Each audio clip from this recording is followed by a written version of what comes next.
Hi friends, അഞ്ജുമി Aju വ്ളോഗിലേക്ക് വീണ്ടും എല്ലാവർക്കും സ്വാഗതം. ഇന്നൊരു ചെറിയ മിനി ട്രാവൽ വ്ളോഗാണ് കേട്ടോ. അതും വയനാട്ടിലെ 4-ാം വളവിലോട്ടേക്കാണ്. അപ്പോൾ ക്രിസ്മസ് വെക്കേഷൻ ആയതുകൊണ്ട് തന്നെ കസിൻസൊക്കെ വീട്ടിലേക്ക് വന്നിട്ടുണ്ടായിരുന്നു. അതും എനിക്ക് ഇഷ്ടപ്പെട്ട സ്വീറ്റ്സൊക്കെ കൊണ്ടാണ് കേട്ടോ വന്നത്.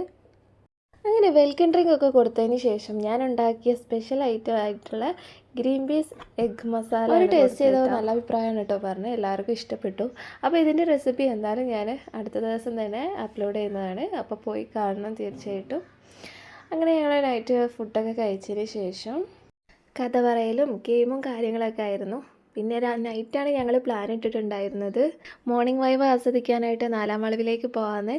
ഇവിടുന്ന് 10 മിനിറ്റ് ദൂരമേ ഉള്ളൂ കേട്ടോ.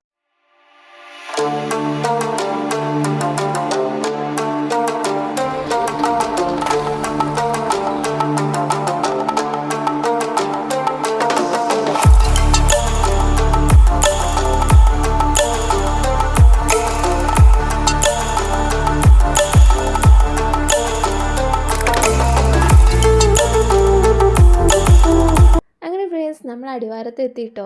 അവിടുന്ന് ഒരു ആനനെ കാണാനായി കുറേ നാളായിട്ടോ ആനനെയൊക്കെ കണ്ടിട്ട്. അങ്ങനെ ചുരം ബ്ലോക്കായത് കാരണം അടിവാരത്തുനിന്ന് 4-ാം വളവിലോട്ടേക്കുള്ള ഷോർട്ട് കട്ട് വഴിയാണ് പോയത്. അവിടെയും നല്ല ബ്ലോക്ക് തന്നെയായിരുന്നു കേട്ടോ. അങ്ങനെ അരമണിക്കൂർ കഴിഞ്ഞതിന് ശേഷമാണ് 4-ാം വളവിൽ എത്തിയത് കേട്ടോ. മോർണിംഗ് വൈബ് ആസ്വദിക്കാൻ വേണ്ടിയിട്ടാണ് കേട്ടോ ഞങ്ങൾ രാവിലെ തന്നെ ഇറങ്ങിയത്. അതായത് ഡിസംബർ മാസത്തിലെ ആ ഒരു കാറ്റും മഞ്ഞും ഒക്കെ ആസ്വദിക്കാനൊക്കെ വിചാരിച്ചിട്ടായിരുന്നു കേട്ടോ പോയത്. നോക്കുമ്പോൾ ബ്ലോക്ക് കാരണമൊക്കെ ടൈം വൈകുകയും ചെയ്തു. അവിടെ എത്തിയപ്പോഴത്തേക്കും മഞ്ഞൊക്കെ മാഞ്ഞു തുടങ്ങിയിട്ടുണ്ടായിരുന്നു. പക്ഷെ ചെറിയ തണുപ്പൊക്കെ ഉണ്ടായിരുന്നു കേട്ടോ. അങ്ങനെ കാറ് പാർക്ക് ചെയ്തതിന് ശേഷം തൊട്ടടുത്ത് തന്നെ ഒരു ഊഞ്ഞാലയും അരുവിയും ചേറൊക്കെ ആയിട്ട് അടിപൊളി ഒരു വൈബ് കിട്ടുന്നൊരു സ്ഥലം ഉണ്ടായിരുന്നു. അവിടെ കുറച്ച് ടൈം സ്പെൻഡ് ചെയ്തു കേട്ടോ.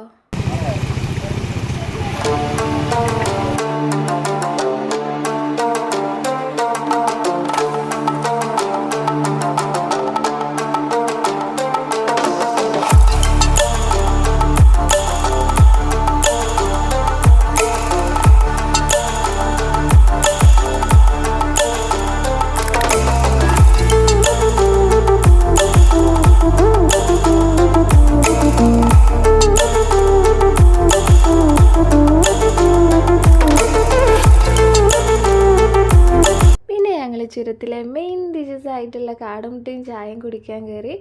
അപ്പോൾ ഇത് കഴിക്കാനായിട്ട് എവിടെ നിന്നൊക്കെയോ ആൾക്കാർ വരുത്തുന്നുണ്ട്.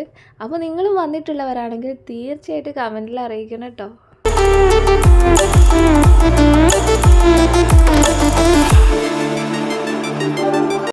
പിന്നെ ഞങ്ങൾ കുറച്ച് ഫോട്ടോഷൂട്ടൊക്കെ എടുത്തതിന് ശേഷം പിന്നെ നേരെ വീട്ടിലോട്ടേക്കാണ് കേട്ടോ പോയത്.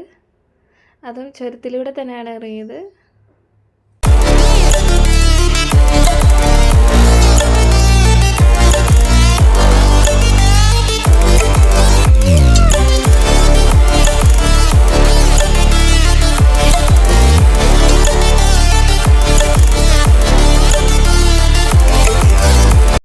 തിരിച്ചു വരുമ്പോൾ നല്ല ബ്ലോക്ക് തന്നെയാണ് കേട്ടോ. അപ്പോൾ ഞങ്ങൾ പാട്ടൊക്കെ പാടി നല്ല വൈബായിട്ട് പോയി. അനിയത്തിയാണ് കേട്ടോ പാടുന്നത്.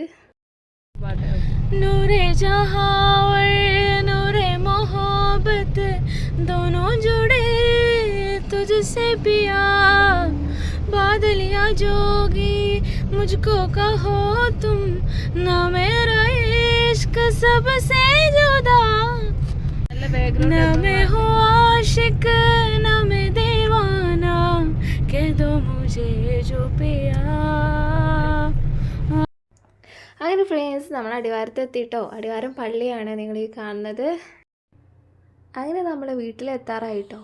പിന്നെ ഈ കാണുന്നതാണ് കേട്ടോ ഞാൻ പഠിച്ച സ്കൂള് കാണുമ്പോൾ പണ്ടത്തെ നൊസ്റ്റോ കാര്യങ്ങളൊക്കെ ഓർമ്മ ചെയ്യുന്നിട്ടോ. അങ്ങനെ നമ്മൾ തിരിച്ച് വീട്ടിലെത്തിയിട്ടോ. അങ്ങനെ ഉച്ചഭക്ഷണമൊക്കെ കഴിച്ചിട്ടോ. ഉച്ചഭക്ഷണം ചിക്കൻ ബിരിയാണിയാണ് സ്പെഷ്യലി. അപ്പോൾ ഇതിൻ്റെ റെസിപ്പി ഞാൻ എന്തായാലും അപ്ലോഡ് ചെയ്യുന്നുണ്ട്. തീർച്ചയായിട്ടും നിങ്ങളും കാണണം കേട്ടോ. വൈകിട്ടായപ്പോഴത്തേക്കും കസിൻസൊക്കെ പിന്നെ തിരിച്ചു പോയിട്ടോ. അപ്പം മറക്കാതെ തന്നെ ലൈക്ക് ചെയ്യാനും സബ്സ്ക്രൈബ് ചെയ്യാനും ബെല്ലൈക്കൺ അമർത്താനും മറക്കില്ലേ.